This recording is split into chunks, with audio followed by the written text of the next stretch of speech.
Assalamualaikum warahmatullahi wabarakatuh. Selamat pagi, selamat siang, atau selamat malam anak-anak kelas 12 IPA. Berikut ini adalah persiapan kalian menghadapi penilaian sumatif akhir jenjang pelajaran fisika, atau dulu namanya adalah ujian sekolah. Mari kita lihat ya.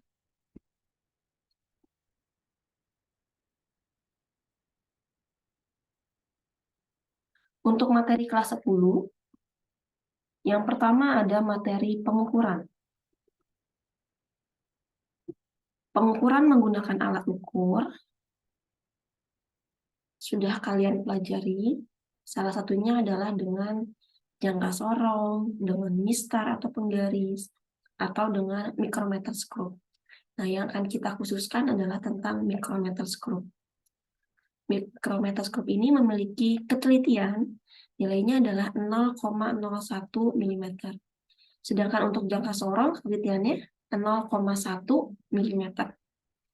Nah, di micrometer screw ini ada yang namanya skala utama dan skala minus. Skala utama itu yang ini. Ini adalah skala utama.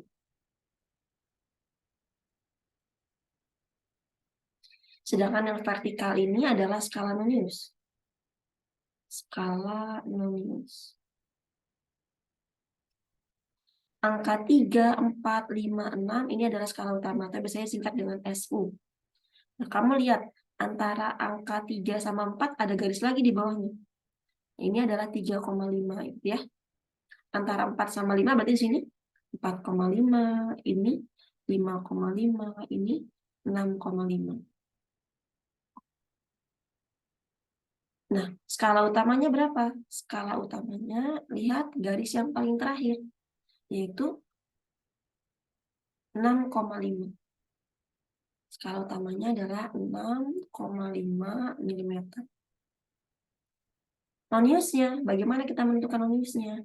Skala noniusnya yang segaris dengan garis vertikal ini, skala utama.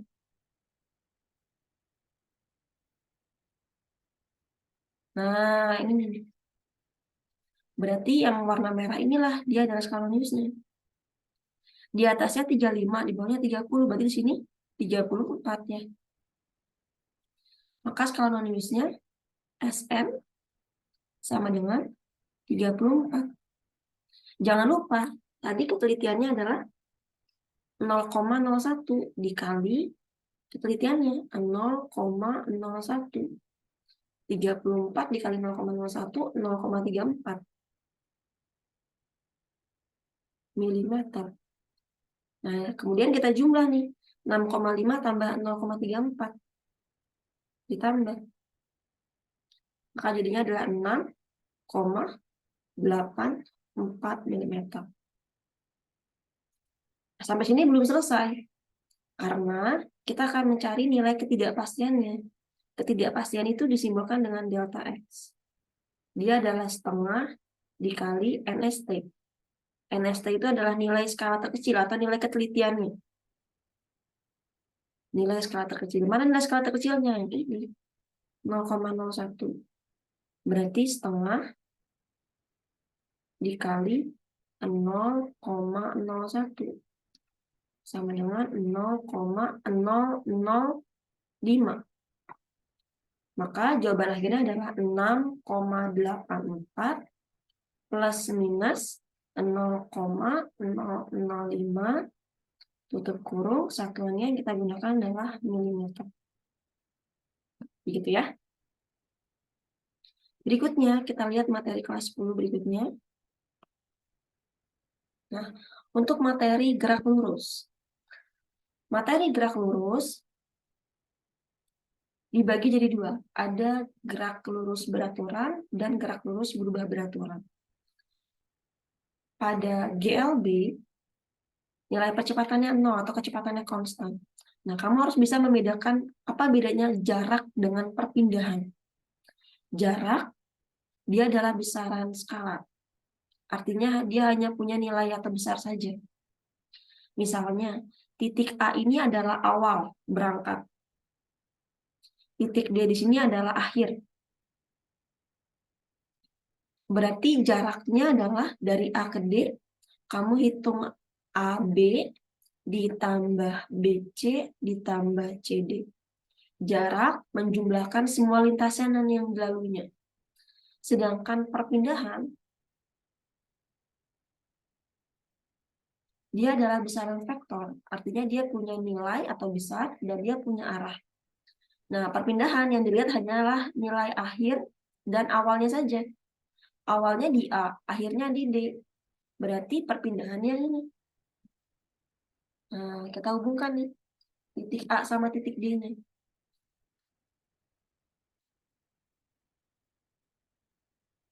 Nah, perpindahannya adalah AD. AD bisa kita cari dengan aturan Pitagoras ya. Perpindahan itu bisa disimbolkan dengan delta, delta S. Kita kasih nama AD. AD, pergerakan seorang anak ketika berlari di sebuah lapangan terlihat seperti gambar. Jika satu kotak berukuran 10 meter kali 10 meter, nah, maka perpindahannya berapa? Yang dilakukan anak itu adalah, perpindahannya adalah A ke D. Nah, kamu lihat di sini. Di antara A sama D ini ada titik sumbu X, ya kan ya, sama sumbu Y. Sumbu X-nya ada 3 kotak, 1, 2, 3. Sumbu Y-nya ada 4 kotak, 1, 2, 3, 4. Berarti perpindahannya adalah akar dari 3 kotak kuadratin, tapi ingat satu kotaknya adalah 10 meter, berarti 3 kali 10, 30 kuadrat, ditambah Y-nya ada 4 kotak dikali 10, berarti ada 40 kuadrat. Triple Pitagoras, 3, 4, pasangannya 5, berarti 50 meter. Maka perpindahan yang dilakukan anak tersebut adalah 50 meter. Nah, sekarang kita lihat untuk GLB, atau gerak lurus berubah beraturan. Sebelum masuk ke contoh soal, mari kita review dulu materinya. Gerak lurus berubah beraturan, GLBB, dibagi jadi 2. Ada gerak lurus berubah beraturan dipercepat,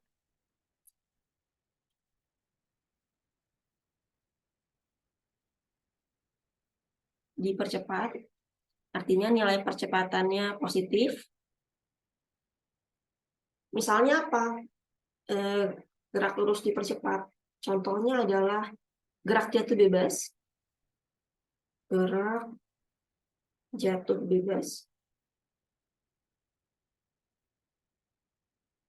atau gerak vertikal ke bawah. Gerak vertikal ke bawah. Apa bedanya jatuh bebas dengan gerak vertikal ke bawah? Kan pergerakannya sama-sama ke bawah. Kalau gerak jatuh bebas, kecepatan awalnya V1-nya sama dengan 0. Atau V0-nya sama dengan 0. Sedangkan kalau gerak vertikal ke bawah, dia punya kecepatan awal. Jadi V1-nya tidak boleh sama dengan 0.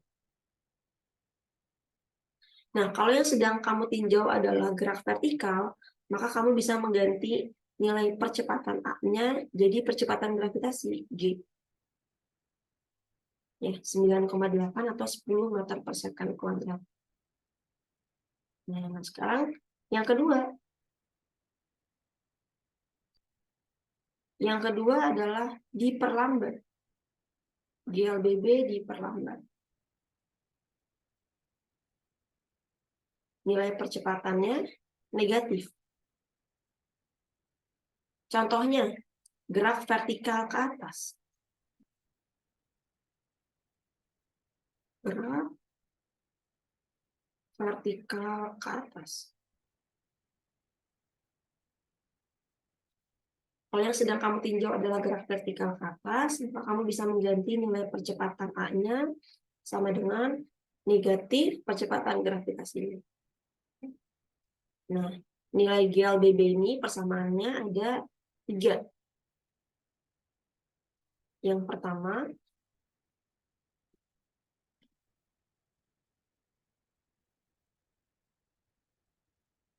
kecepatan akhir V2 kuadrat Atau kamu nulis VT kuadrat boleh. Sama dengan kecepatan awal, kuadratin, plus minus 2AS. AS ini jarak atau perpindahan. Yang kedua, V2 sama dengan V1 plus minus A kali T. T kecil adalah waktu ya. Kemudian yang ketiga, jarak atau perpindahan sama dengan V1 kali T plus minus setengah AT kuadrat.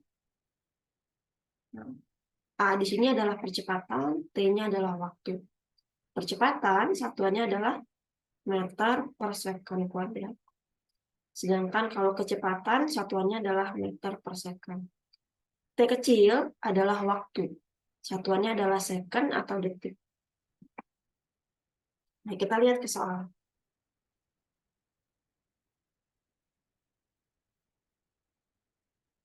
Nah, misalnya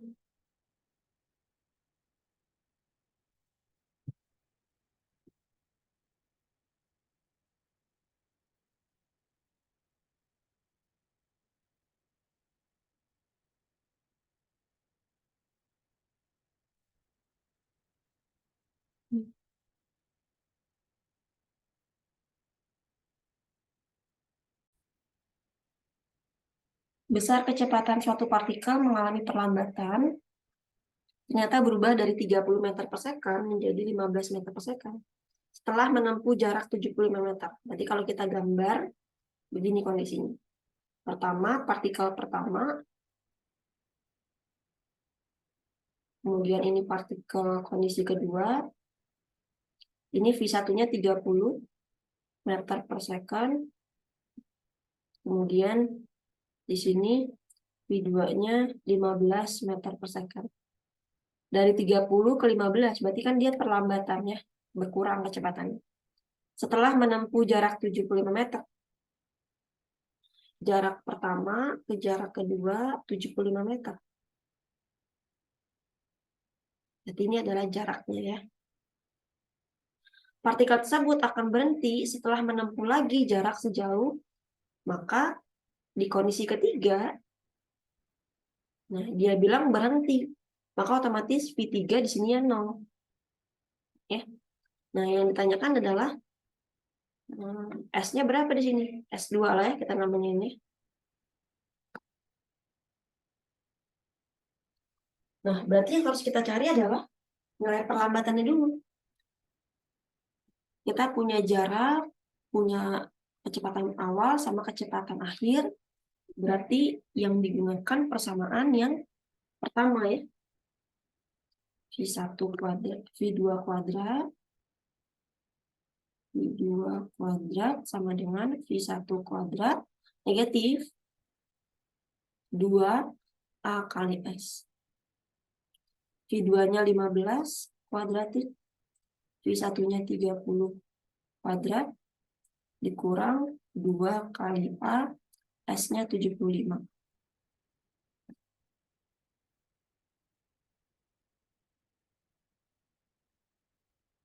Dua lima sama dengan 900 dikurang 75 kali 2 150 A. Jadi di sini 150 A sama dengan 900 dikurang 225 675 ya. Maka A-nya nilai perlambatannya adalah 675 dibagi 150.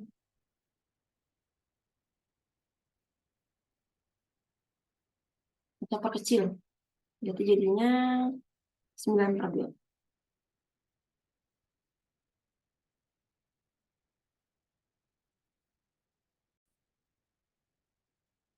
Meter per second kuadrat.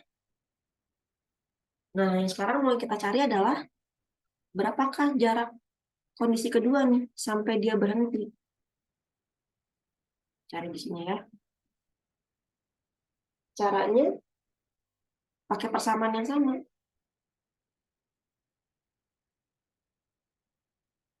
lintasan kedua terhadap yang ketiga.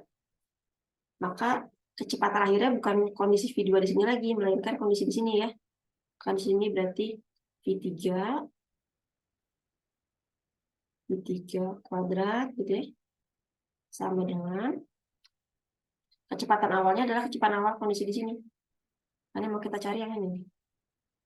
Jadi sini adalah V2 kuadrat gitu ya. Dikurang kemudian 2AS 2A kali jarak yang kedua. V3-nya 0 sama dengan V2-nya 15 kuadrat dikurang 2 A-nya 9/2 S2. Nah, ini kan coret ya. 2 coret. Berarti 9S2 sama dengan 15 kuadrat 225. Berarti jaraknya adalah dia akan berhenti setelah menempuh 25 meter. Inilah persamaan. Ini akhirnya. Dia berhenti setelah menempuh 25 meter. Ya, untuk gerak lurus berubah beraturan.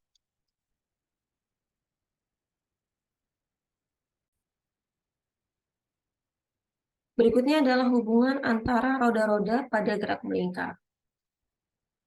Hubungan antara roda-roda pada gerak melingkar ada 3. Yang pertama ada seporos atau sepusat. Cirinya, nah, yang kecil ini kan lingkaran pertama gitu ya, yang besarnya lingkaran kedua. Cirinya yang pertama adalah arah gerakan bola, lingkaran yang pertama sama yang kedua ini sama arah gerakannya. Kemudian yang kedua, kecepatan sudutnya sama. Berarti omega, kecepatan sudut itu omega 1 sama dengan omega 2. Kalau saling bersinggungan, arah kecepatannya berbeda. R1 bergerak ke kanan, maka R2 bergerak ke kiri gitu ya, saling berlawanan. Cirinya adalah kecepatan linearnya sama. V1 sama dengan V2. Yang ketiga dihubungkan dengan rantai atau dengan sabuk. Mereka mempunyai arah kecepatan yang sama. Arah kecepatannya V1 dengan kecepatan V2-nya sama arahnya, sedangkan cirinya adalah kecepatan linearnya sama. V1 sama dengan V2. Ada hubungan antara gerak lurus dengan gerak melingkar. Kalau pada gerak lurus kan simbolnya kecepatannya V, sedangkan kecepatan sudut pada gerak melingkar adalah omega. Satuannya adalah radian per second. Omega sama dengan dia adalah kecepatan sudut. Ya, satuannya radian per second. Sedangkan V itu adalah kecepatan linearnya. Kecepatan linear atau kecepatan aja. Satuannya adalah meter per second. Nah, kecepatan sudut ini bisa kita pecah nih. Kecepatan sudut omega sama dengan 2pi kali frekuensi. F ini frekuensi. Satuannya adalah hertz. Atau omega sama dengan 2pi per periode.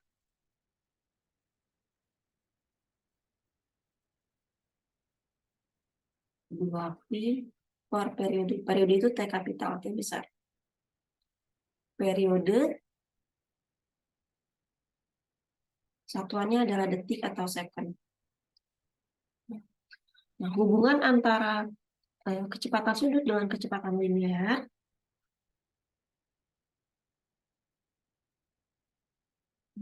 hubungannya kecepatan linear I sama dengan omega kali R. Nah, di sini adalah jari-jarinya, jari-jari lingkarannya. Ya. Ini adalah jari-jari lingkaran.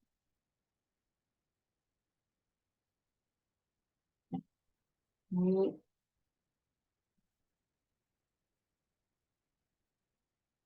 Nah, sekarang kita lihat contoh soalnya seperti apa.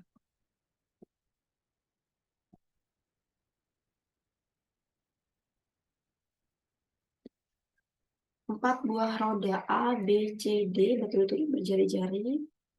Ya, kita tulis ya, yang ketahui. Jari-jari tadi RA sama dengan 9 cm, RB 3 cm, RC 50 cm, RD 5 cm. Dihubungkan dengan sabuk karet seperti ditunjukkan pada gambar. Ini ada hubungannya ya, antara A sama B dan C sama D dihubungkan dengan karet. Tapi lingkaran B sama C dia seporos atau sepusat. Roda B dan C sesumbu atau seporos atau sepusat. Jika roda A mempunyai periode itu berarti T kapital, yaitu roda A, sama dengan 2 second. Yang diminta adalah kecepatan sudut roda D-nya berapa. Maka yang diminta adalah omega D-nya berapa.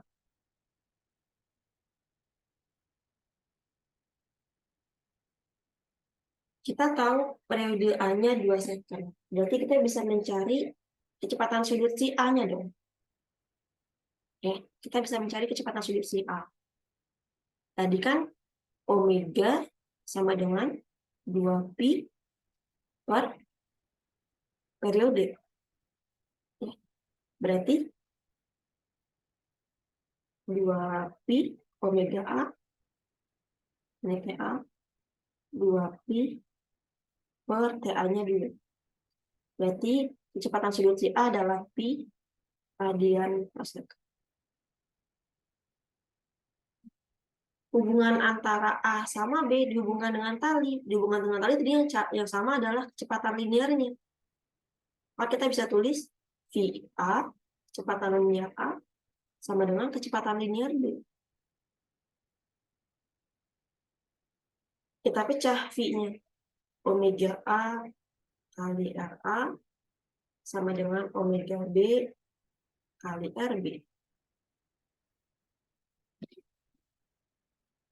Omega A-nya udah ada, V. RA-nya tadi 9. Omega B-nya belum. RB-nya 3. Karena sudah sama-sama senti, R-nya maka nggak perlu kita ubah ke meter. Ini coret, ini coret. Maka omega B-nya sama dengan 3 ya. 3 pi radian per second. Radian per second. Ketemulah nih si B-nya. Kalau omega B-nya 3 pi, berarti omega C-nya juga dong 3 pi. Kan B sama C sepusat atau seporos. Sudutnya sama, kecepatan sudutnya. Kita lanjutin. Artinya omega B sama dengan omega C. Ya, yaitu 3 pi radian per second. C hubungannya sama D adalah dihubungkan dengan sabuk. C sama D cirinya yang sama linearnya. Berarti VC sama dengan VD. Maka di sini omega C kali RC sama dengan omega D kali RD. Betul. Omega C-nya udah ada 3 pi. Kemudian RC-nya tadi 50 cm. Omega D-nya yang kita tanya, kecepatan sudut. RD-nya tadi 5. Ini coret, jadi 10. Maka kecepatan sudut D-nya adalah 30 pi radian per second. Gitu ya. Perhatikan hubungannya yang diminta bersinggungan poros atau sprusa atau dihubungkan dengan tali.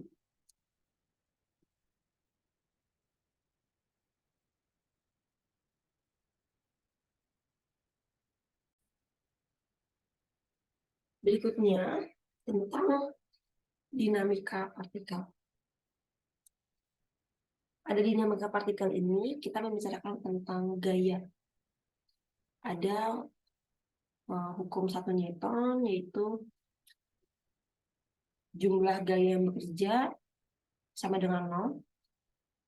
Yang kita tinjau ada 2, yaitu di sumbu X dan di sumbu Y. Maka di sini nanti sigma Fx, jumlah gaya yang bekerja di sumbu X, nilainya sama dengan 0, atau jumlah gaya yang bekerja di sumbu Y, nilainya sama dengan 0. 0 itu artinya dia yang tidak bergerak ya.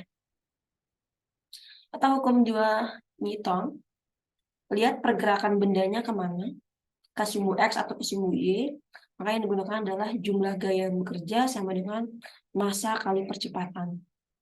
Atau hukum 3 Newton, gaya aksi sama dengan minus gaya reaksi. Nilainya sama tapi arahnya berlawanan.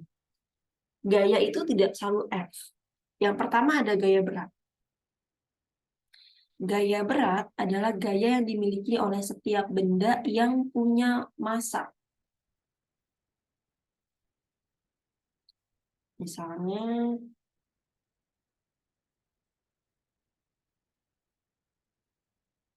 ini ya.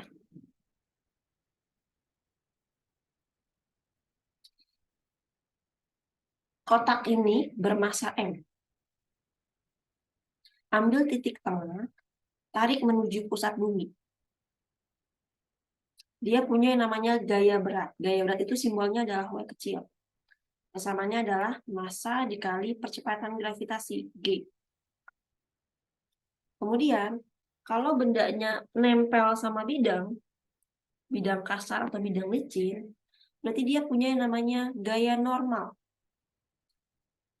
Ini nempel sama bidang. Gaya normal itu adalah gaya yang tegak lurus sama bidangnya.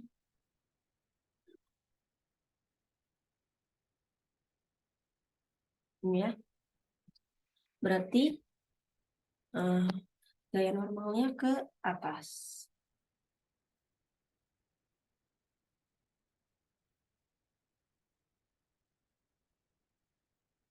Kalau bidangnya kasar, jika bidangnya kasar, kemudian arah pergerakan bendanya ini ditariknya ke kanan misalnya, ditarik oleh gaya sebesar F, berarti dia punya yang namanya gaya gesek. Arahnya berlawan arah dengan arah geraknya. Kalau dia ditarik ke kanan, berarti arah geraknya gaya geseknya ke kiri. Gaya gesek simbolnya adalah F kecil G. Atau ada juga menulisannya FK, ada juga menuliskannya adalah FS. FK itu gaya gesek kinetis, FS gaya gesek statis. Nah, kamu hati-hati di sini. Kalau gaya tariknya miring seperti ini, ya, ini artinya dia membentuk sudut. Maka kamu harus pecah dia jadi sin sama cos.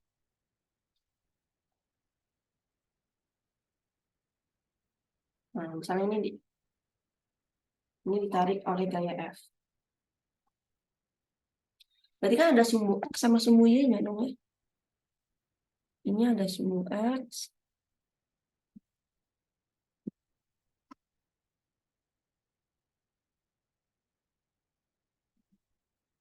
Dan ada sumbu Y-nya.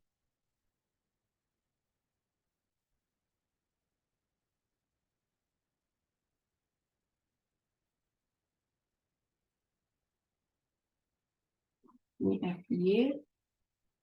Dan ini adalah FX. Sudutnya di sini. Theta. Fx samping sudut berarti pakainya cos, Fy depan sudut berarti pakainya sin.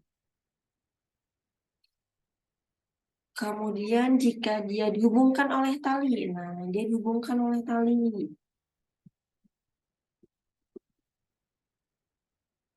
Berarti ada yang namanya gaya tegangan tali.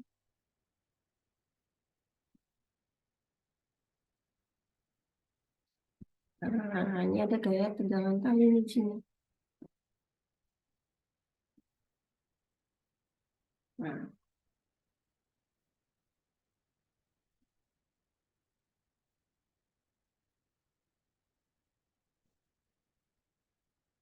oke. Ini masa satu, ini misalnya masa kedua, ya. Jika kita mencari percepatannya, kamu lihat dia bergeraknya di sumbu X atau sumbu Y. Karena dia ditarik di sumbu eh, di bidang horizontal, berarti otomatis dia bergeraknya di sumbu X. Maka yang dicari adalah sigma F di sumbu X sama dengan massa kali percepatan. Kalau bendanya lebih dari satu, maka M-nya adalah M total di sini, massa total. Berarti di sini yang gaya bekerja di sumbu X ada Fx dikurang gaya gesek. Hati-hati, kalau ini kasar, berarti ini gaya gesek pertama, dan ini adalah gaya gesek kedua. Gaya gesek kedua. F gesek pertama dikurang F gesek kedua. Sama dengan massa benda pertama ditambah massa benda kedua kali percepatan. Tapi kalau dia licin, ya kalau dia licin, gaya geseknya nggak begitu. Nah, untuk mencari gaya gesek,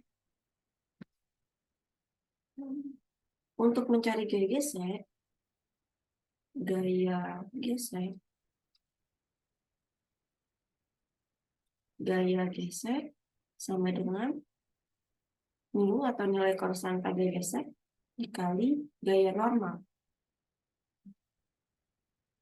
Gaya normal bisa kamu cari dengan hukum 1 Newton. Kenapa? Karena kalau kita lihat gambar, pergerakannya tidak bergerak di sumbu Y. Artinya sumbu Y-nya 0. Kita bisa mencari gaya normalnya dengan hukum 1 Newton. Maka untuk mencari gaya normal, kalau gambarnya seperti ini ya, gaya normal jumlah gaya yang bekerja di sumbu Y sama dengan 0. Kita tinjau satu-satu. Benda yang pertama ke atas positif, ke bawah negatif. Berarti kan ada M, W, sama FY. Berarti M tambah FY ditambah FY dikurang gaya berat sama dengan 0. Berarti gaya normal benda pertama sama dengan gaya berat benda pertama ini dikurang gaya tarik di sumbu Y yang pertama. Kamu ulangi lagi, kalau bendanya adalah lebih dari satu, berarti ulangi lagi untuk benda kedua. Carilah gaya normalnya. Karena masing-masing dari mereka punya gaya gesek masing-masing. Ya. Gaya gesek pertama sama gaya gesek kedua. Terus nanti ketemulah gaya geseknya berapa, percepatannya berapa. Oke, kita lihat soalnya. Pada gambar di bawah ini, percepatan sistem adalah 2 meter per second kuadrat. Massa pertama 6, massa kedua 4. Maka besar tegangan tali T adalah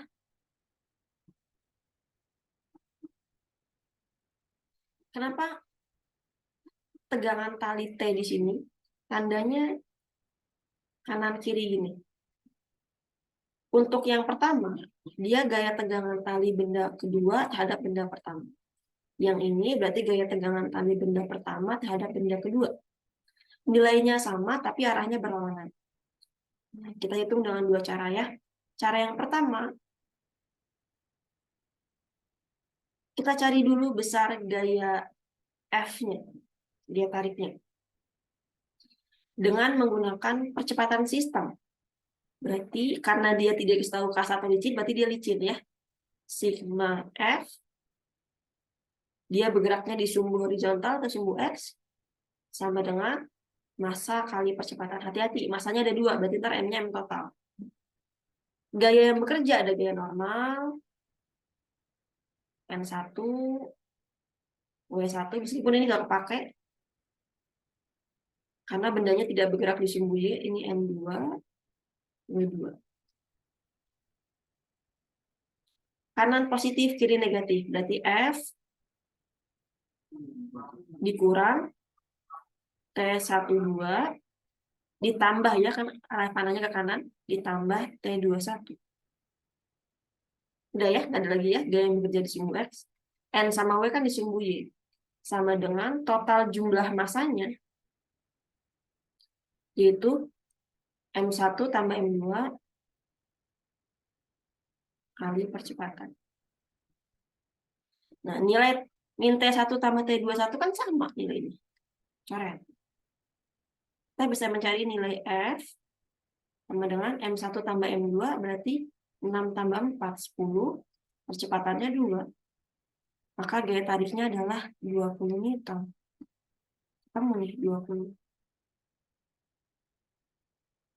Yang diminta gaya tegangan tali. Kita tinjau benda pertama. Di benda pertama, gaya di sumbu X ada 2, yaitu F dan T12. Tapi T12 arahnya ke kiri. Kita tinjau benda pertama. Benda pertama. Jumlah gaya yang bekerja di sumbu X sama dengan yang kita pakai hanya M1 aja. Kali percepatan. Kanan positif F dikurang T12 sama dengan M1 kali A. Ya. F-nya udah ada 20 dikurang gaya tegangan talinya. M1-nya 6, T-nya 2. Maka gaya tegangan talinya adalah 20 dikurang 6 kali 2, 12. 8 ya.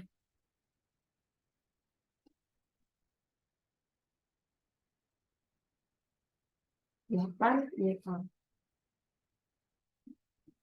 Cara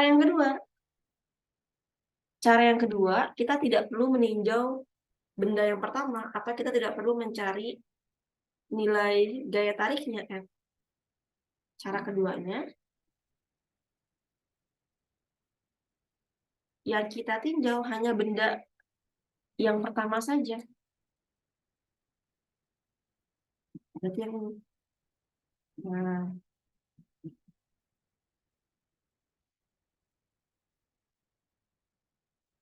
gaya yang bekerja di sumbu X cuma T21 kan. Jumlah gaya yang bekerja di sumbu X sama dengan massa benda kedua kali percepatan. Berarti T21 massa benda keduanya 4.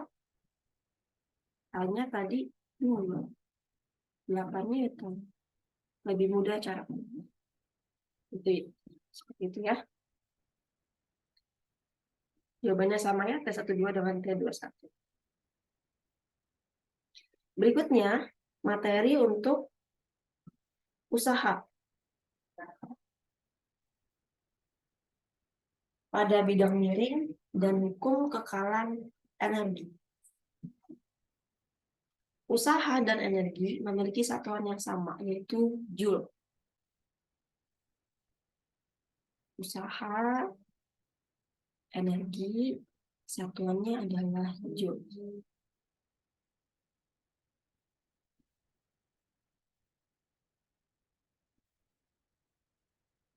Usaha disimbolkan dengan W kapital. Usaha sama dengan jumlah gaya yang bekerja, sigma F, dikali perpindahan. Boleh nulis perpindahan dengan delta S atau dengan delta X, sama aja.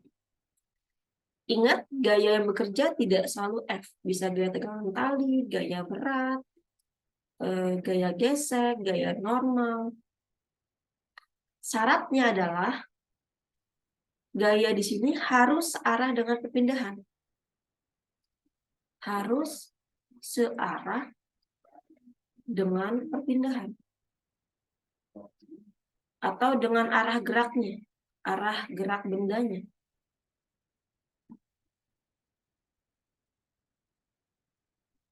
Ya. Delta S ini adalah perpindahan, satuannya adalah meter. Contoh,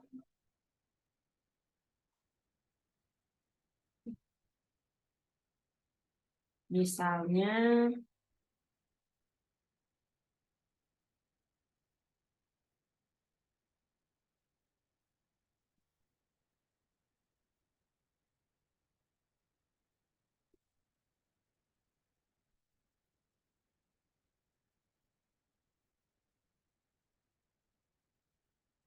hmm, hmm, hmm, hmm,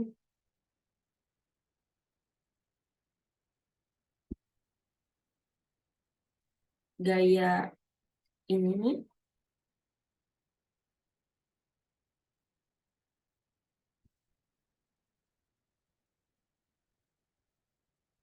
misalnya kedua benda ini terpisah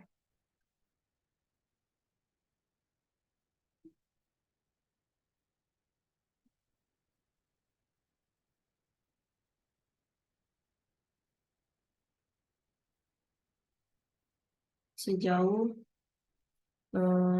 delta S gitu ya. Perpindahannya sejauh delta S.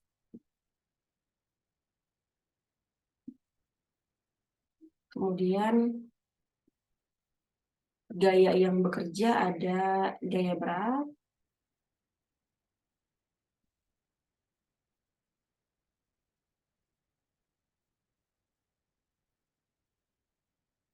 kemudian ada gaya normal ya.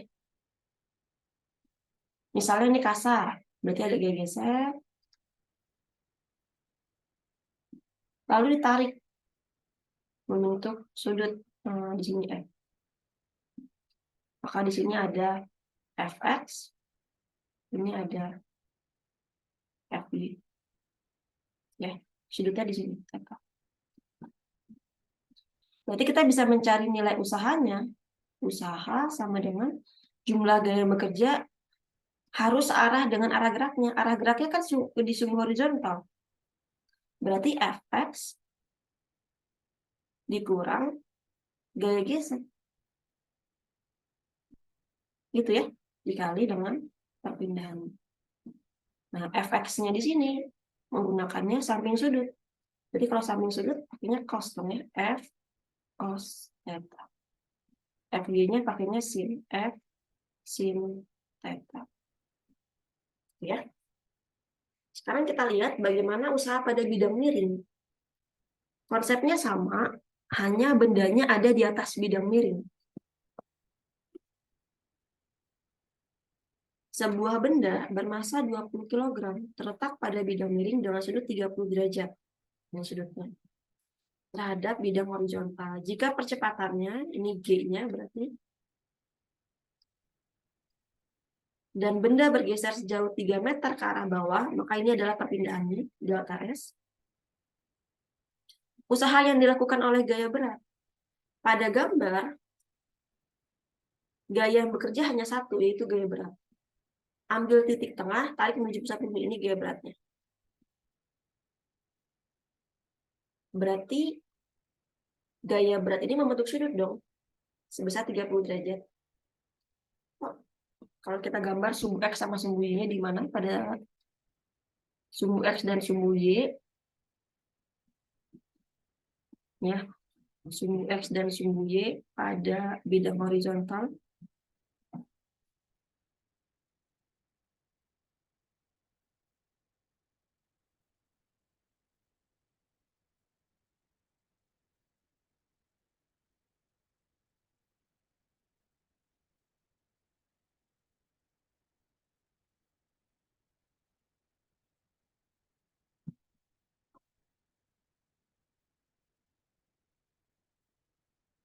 Nah, ini sumbu X,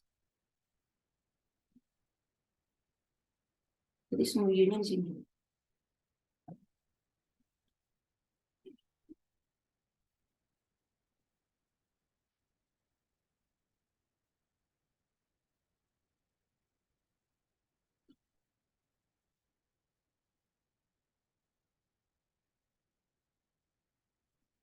Ini sumbu Y-nya lah ya, sini ya. sini.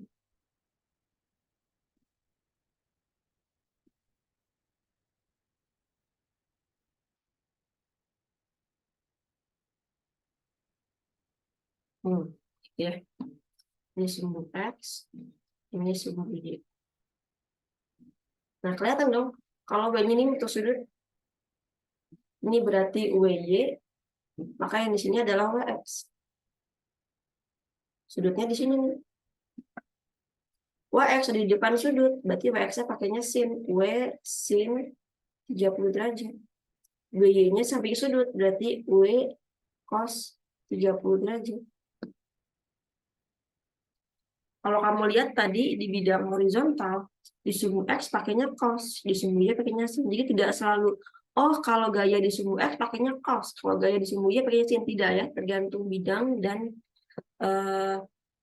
arahnya kemana. Kalau pada gambar di soal ini, WX-nya gambarnya di sini ya, boleh sama aja. Di sini. Sama-sama pakai W sin 30. Gaya yang searah dengan arah perpindahan cuma satu, yaitu gaya berat di sumbu X aja. Gaya normal yang arahnya ke atas, M, sama gaya berat di sumbu Y nggak kepake. Jadi, usaha W besar sama dengan gaya di sumbu X dikali dengan perpindahan. WX-nya pakai W sin 30 derajat dikali delta S. Kita masukin angkanya. Gaya berat tadi kita pecah ya, jadi M kali G. Masanya 20, gravitasinya 9,8. Sin 30 setengah. Delta S-nya 3. Ini coret, 10. Ya, 9,8 dikali 10, komanya hilang, 98. Dikali 3, 294 Joule.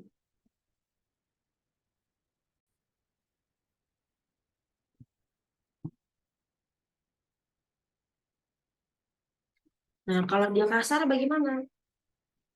Kalau dia kasar, maka tentu akan ada gaya geseknya yang arahnya berlawanan. Kalau dia turun ke bawah, maka gaya geseknya berlawanan ke atas, gitu ya. Nah, untuk mencari gaya gesek, kita butuh gaya normal.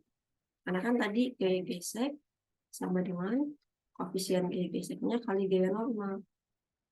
Gaya normal harus cari pakai hukum 1 Newton. Jumlah gaya yang bekerja sama dengan 0. Berarti M dikurang WY sama dengan 0. Ya, cari N-nya.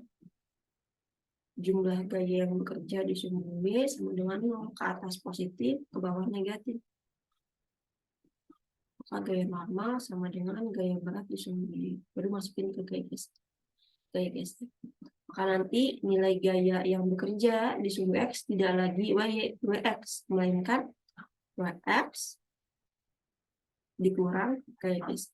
Kalau kondisinya kasar ya. Oke, ini untuk usaha. Berikutnya tadi ada hukum kekalan energi. Oke. Energi tidak bisa diciptakan dan tidak bisa dimusnahkan, tapi dia bisa dikonversi. Dia bisa dikonversi menjadi bentuk energi yang lain atau diubah gitu ya.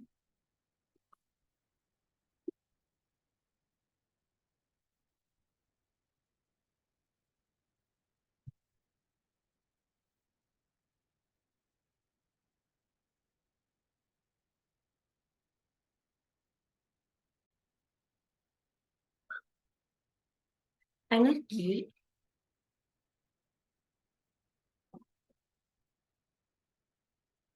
ada energi potensial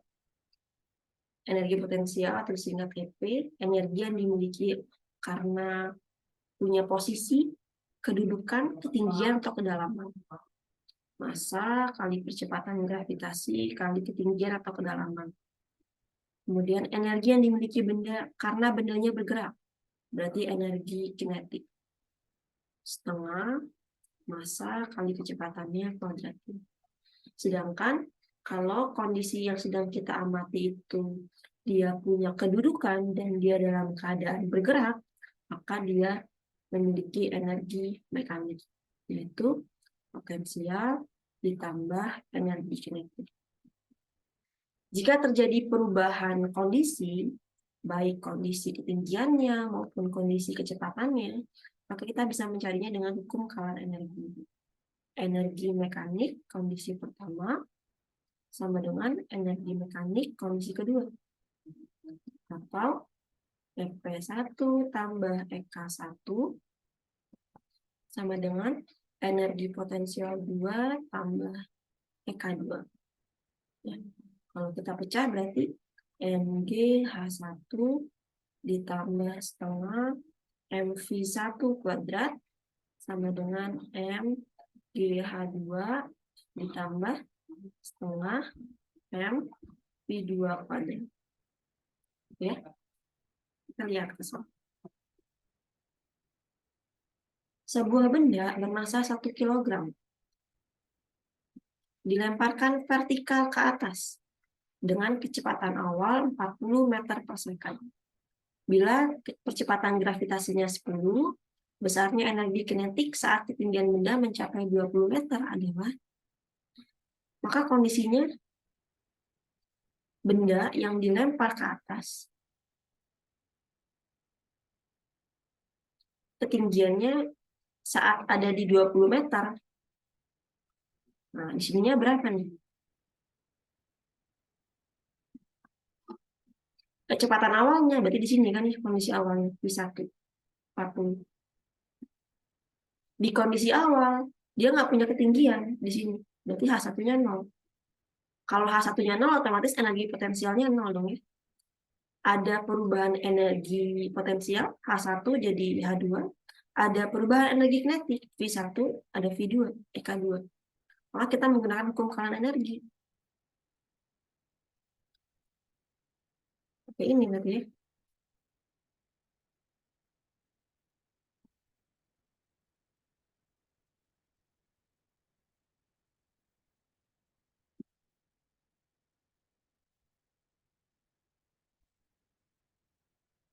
Nah, kita bisa langsung coret ini ya, karena kan harus pakai ya, H1-nya kan 0. Ini 0. Ditambah setengah, massanya 1, V1-nya 40 kuadrat, sama dengan massanya 40, Y-nya 10, H2-nya 20, ditambah, nah yang diminta energi kinetik, berarti setengah MV2 kuadrat kita jadiin lagi EK2, gitu ya. 40 kuadrat 1600 dibagi 2, 800.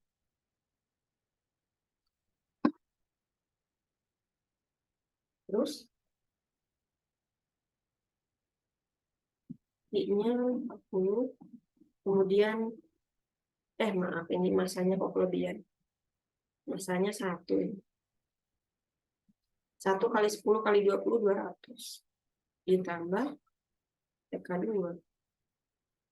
Gitu ya. Jadinya energi kinetiknya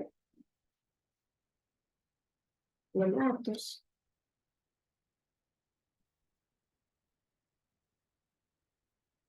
Satuannya joule.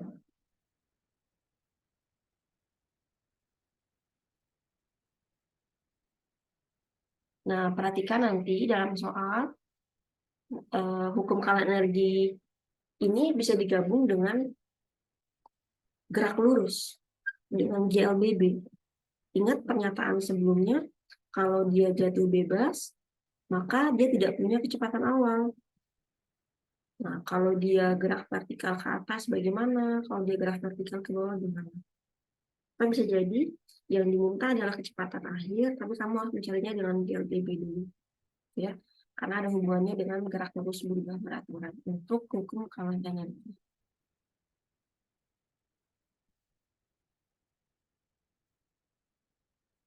Oke, kita lanjut. Gaya gravitasi. Gaya gravitasi hukum Newton yang akan kita pelajari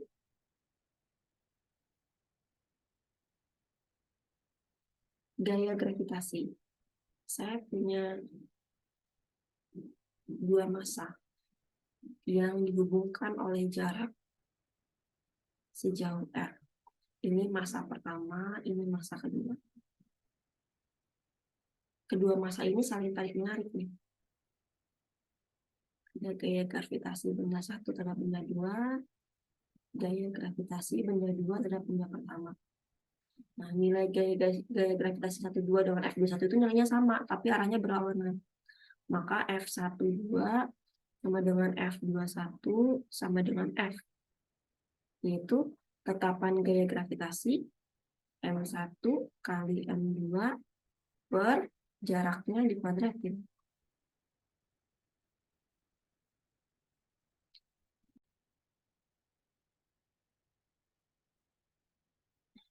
Tetapan umum gravitasi, gitu adalah tetapan umum gravitasi, nilainya adalah 6,672 dikali 10⁻⁻11 Newton meter kuadrat per kilogram kuadrat. R adalah jarak, satuannya adalah meter. M1, M2 adalah massa, satuannya adalah kilogram.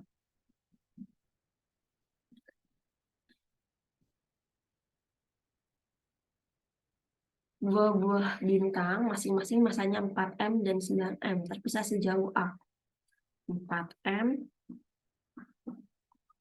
dan 9M. Terpisah sejauh A. Jika sebuah planet berada di antara kedua bintang tersebut dan planet tersebut tidak mengalami gaya gravitasi, kita nggak tahu nih planetnya letaknya ada di mana. Misalnya ada di sini lah. Maka letak planet tersebut berapa? Kalau ini massa pertama, ini massa kedua, maka ini adalah massa ketiga, ya. Massa ketiga ini punya gaya gravitasi, yaitu F31, benda ketiga terhadap benda pertama, ke arah kanan, F32, benda ketiga terhadap benda kedua. Nah, karena gaya itu adalah vektor, maka kita bisa menuliskan F3, maksudnya gaya pada massa benda ketiga gitu ya, sama dengan kanan positif, kiri negatif. Berarti F32 dikurang F31. Tapi dia bilang dia tidak mengalami gaya gravitasi, berarti sini 0. Sama dengan F32 dikurang F31. Kalau gitu kita bisa pindah ruas dong ya. Gaya gravitasi benda ketiga terhadap pertama sama dengan F32. Berarti F32 sama dengan F31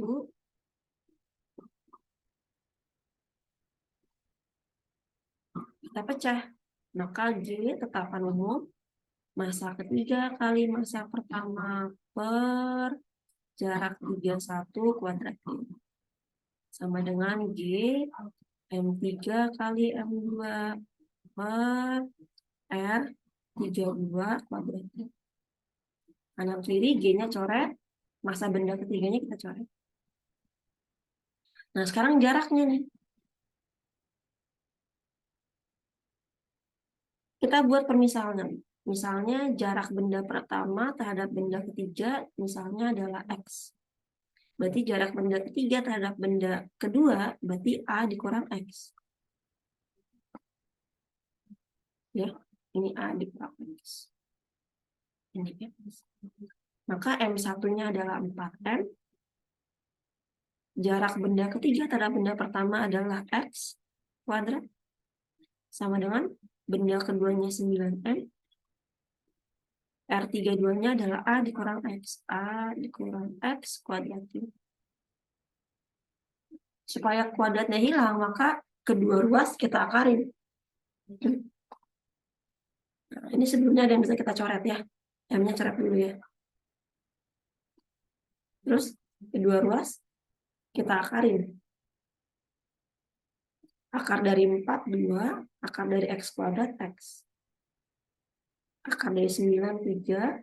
Akar dari A dikurang X kuadrat, kuadratnya hilang. A dikurang X.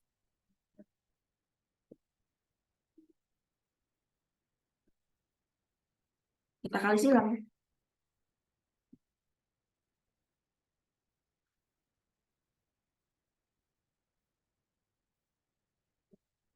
Berarti 3X sama dengan 2A dikurang 2X.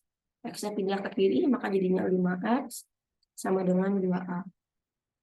Maka X sama dengan 2A per 5.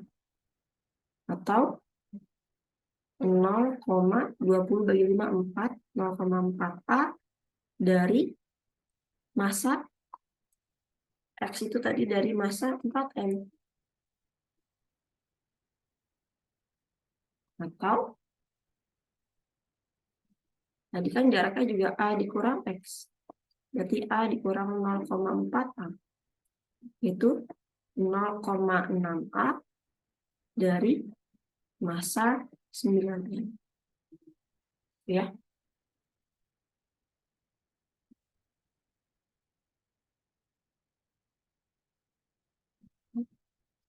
Berikutnya adalah momentum. Momentum disimbolkan dengan P kecil. Massa kali kecepatan. Berarti kilogram dikali meter per second. Hukum kalam momentum ini meninjau dua keadaan. Sebelum tumbukan dan setelah tumbukan. Jumlah momentum sebelum tumbukan sama dengan jumlah momentum setelah tumbukan. Setelah tumbukan itu biasanya kita tulis dengan aksen di atasnya. Sama kayak kalau V saja berarti kecepatan sebelum tumbukan. Kalau ada kondisi kedua berarti V aksen. Kecepatan setelah tumbukan.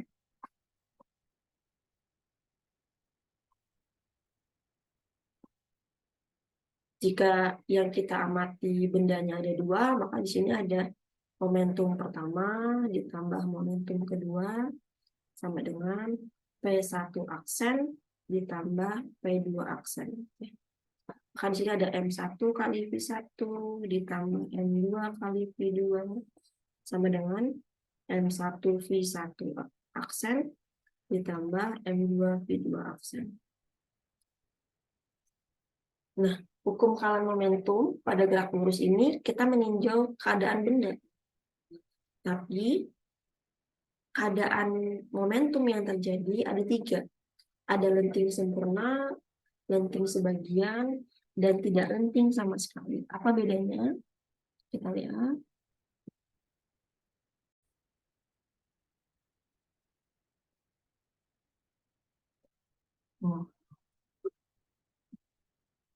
Jika ada dua kondisi, misalnya benda A, benda B bergerak saling mendekati. Berarti kan yang satu ke kanan, di A, satu lagi ke kiri gitu ya, di B. Lalu mereka bertumbukan nih. Terjadi tumbukan. Kemungkinan ada tiga. Dia bisa terjadi lenting sempurna. Lenting sempurna itu artinya adalah setelah mereka tabrakan atau tumbukan, masing-masing akan bergerak berlawanan arah. Atau bisa juga ke arah temannya. A ngikut ke arah B, B ngikut ke arah A. Nilai koefisien restitusinya atau E-nya sama dengan 1. Persamaan koefisien restitusi ini bisa kita pecah dengan V2 aksen. Jadi kecepatan benda kedua setelah tumbukan dikurang kecepatan benda pertama setelah tumbukan aksen per V1 dikurang V2. Apa yang kedua lenting sebagian. Nilai koefisiennya antara 0 sampai 1. Kemudian yang ketiga tidak lenting sama sekali. Nah, pada tidak lenting sama sekali nilai koefisien restitusinya 0. E-nya 0. Atau kecepatan akhir setelah tumbukan mereka sama. Karena setelah tumbukan A sama B akan bergerak bersama. akan menyatu dan bergerak bersama. Bisa bergerak ke kanan atau bisa bergerak ke kiri. Makanya nilai VA aksen sama dengan VB aksen. Nah, dari 3 ciri ini nanti kita masukin ke hukum kalan momentum pada gerak lurus. Kita lihat soalnya ya. Dua benda A dan B bergerak saling mendekati. Bergerak saling mendekati. Maka kondisinya A, VA gitu ya. B ke kiri, VB. Kalau kebalik boleh. Di sini B, di sini A sama aja. Masing-masing 2 meter per second dan 12 meter per second. Berarti VA-nya 2 meter per second. VB-nya, karena dia ke kiri, berarti minus 12 meter per second. Setelah tumbukan, kedua benda saling menempel. Setelah tumbukan, kedua benda saling menempel. Berarti dia ciri dari tidak lenting sama sekali. Artinya koefisien restitusinya 0. Kecepatan sesaat setelah kedua benda bertumbukan berapa? Berarti massa A kali VA ditambah massa B kali VB, ini momentum sebelum tumbukan ya, sama dengan MA kali VA aksen ditambah MB kali VB aksen. Karena dia tidak lenting sama sekali, berarti ini sama nih. Karena dia sama, boleh kita gabung masanya. Massa A tambah massa B dikali V aksen aja lah ya. Maka di sini MA kali VA ditambah MB kali VB. Massa A-nya 5, VA-nya 2, ditambah 1, VB-nya minus 12, A tambah B berarti 6, V aksen. 5 kali 2, 10, dikurang 12 berarti minus 2, sama dengan 6 V aksen. Berarti kecepatan akhirnya adalah V aksen sama dengan minus 2/6 atau 0,33 meter per second. Karena dia minus, artinya dia searahnya sama si B atau berlawanan arah sama si A. Maka jawabannya adalah yang ini.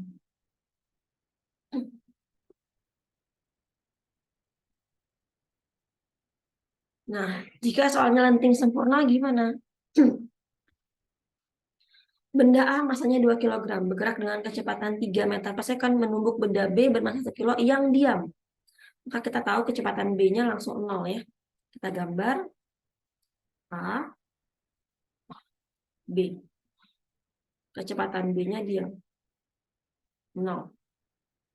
VA-nya 3 meter per second. Jika tumbukan kedua benda adalah lenting sempurna, maka kecepatannya berapa untuk benda pertama dan benda kedua? Kita gunakan hukum kekalan.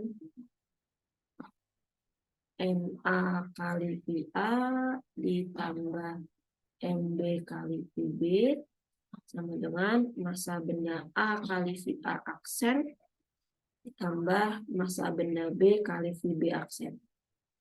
Kita nggak usah nyari dia lagi ya, karena dia 0 ya. Massa A-nya tadi 2, VA-nya 3. Ditambah 0, massa A-nya 2. Kecepatan benda pertama setelah tumbukan kita belum tahu. Ditambah MB-nya 1 dikali kecepatan benda kedua setelah tumbukan kita belum tahu. Maka jadinya adalah 6 sama dengan 2 VA aksen ditambah VB aksen. Ya. Nah, kita gunakan koefisien restitusi tadi untuk lenting sempurna. Nih,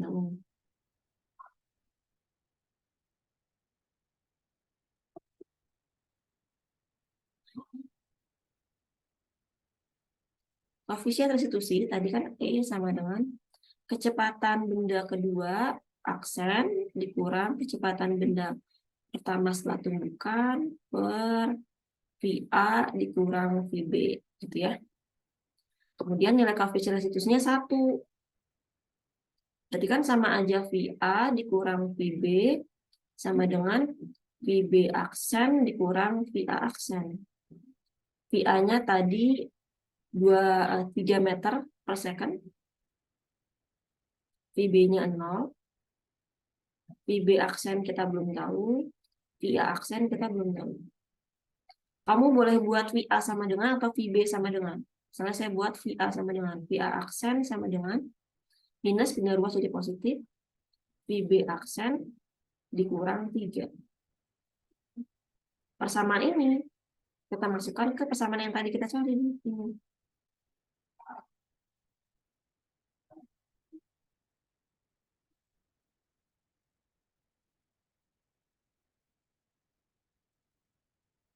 Ke sini.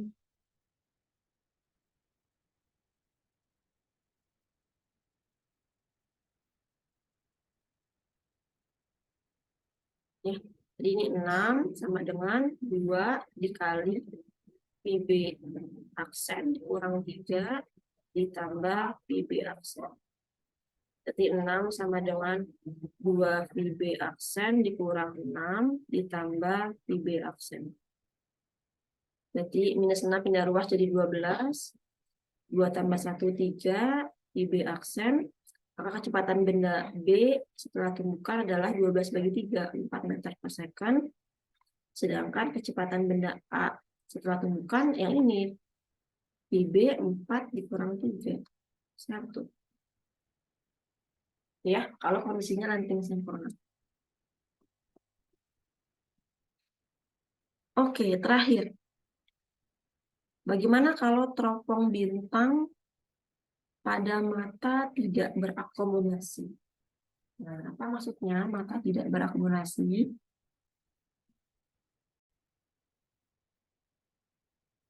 Mata tidak berakomodasi itu maksudnya adalah kondisi pada saat matanya rileks atau dia tidak sedang dalam konsentrasi penuh. Nah, pada teropong bintang, pengamatan mata saat tidak berakomodasi, kita lihat di gambar, letak titik fokus lensa objektifnya berhimpit dengan titik fokus lensa okuler. Sehingga artinya jarak bayangan benda oleh lensa objektif lensa okulernya itu sama dengan panjang lensa okulernya. Nah, kita lihat ya cirinya bagaimana. Yang pertama, di teropong bintang ada 2 lensa objektif sama okuler. Untuk lensa objektif,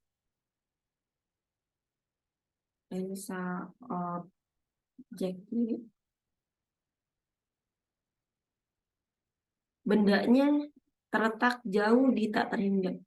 Artinya nanti S aksen OB itu maksudnya jarak bayangan pada lensa objektif ya, sama dengan FOB. FOB itu maksudnya titik lensa di objektif, titik fokus lensa objektif. Nah, untuk lensa okuler,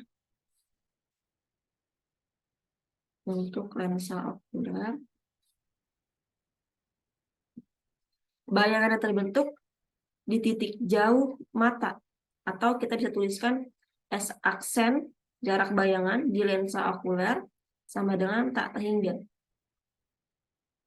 Sehingga 1/S-OK ditambah 1/S aksen OK sama dengan 1/FOK. Berarti kan 1/SOK ditambah 1 tak terhingga sama dengan 1/FOK. Jadi sama aja jarak benda di lensa okuler sama dengan jarak titik fokus lensa okulernya. Ya, ini cirinya yang pertama, cirinya yang kedua. Nah, kita bisa mencari besar bayangannya. Perbesaran bayangannya. Perbesaran bayangan pada teropong M sama dengan besar bayangan per jarak besar bayangan per jarak benda di lensa okuler per besar bayangan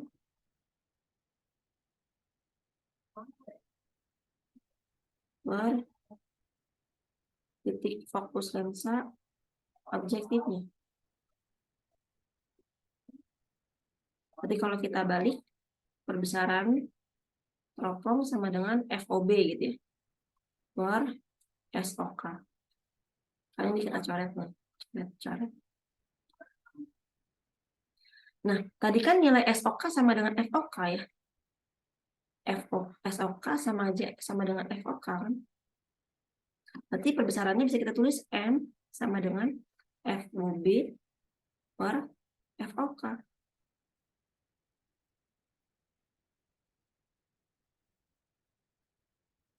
Terus panjang teropongnya, untuk mencari panjang teropong itu D sama dengan titik fokus lensa objektif ditambah titik fokus lensa okuler. Dah. Kita lihat soalnya.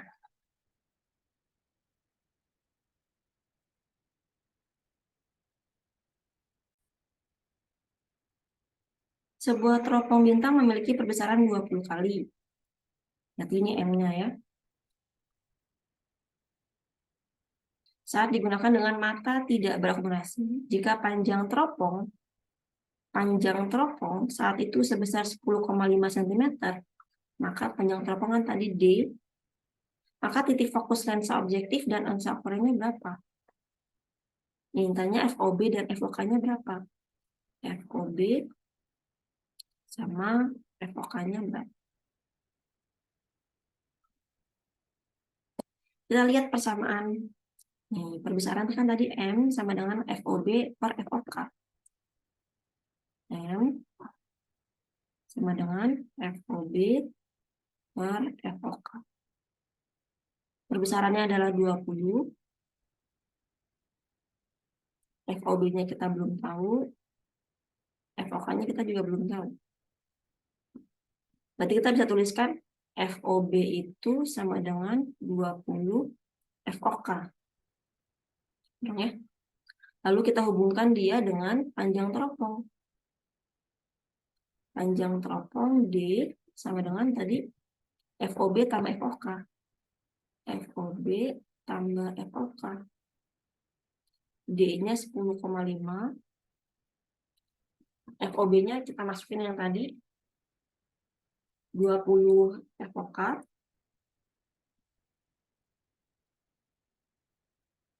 ditambah FOK. Ya. Jadi 10,5 20 tambah 1 21 FOK.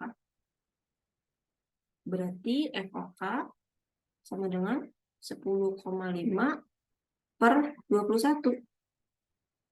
Dikali 10 berarti 105 per 210.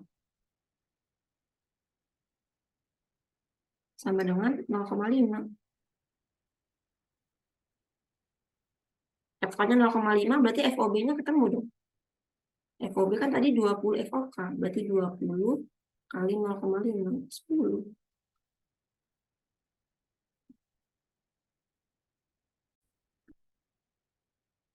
Ya, itu adalah materi kelas 10. Selesai materi kelas 10. Silakan dipelajari. Jangan lupa tetap jujur ya. Terima kasih semuanya. Saya akhiri. Wassalamualaikum warahmatullahi wabarakatuh.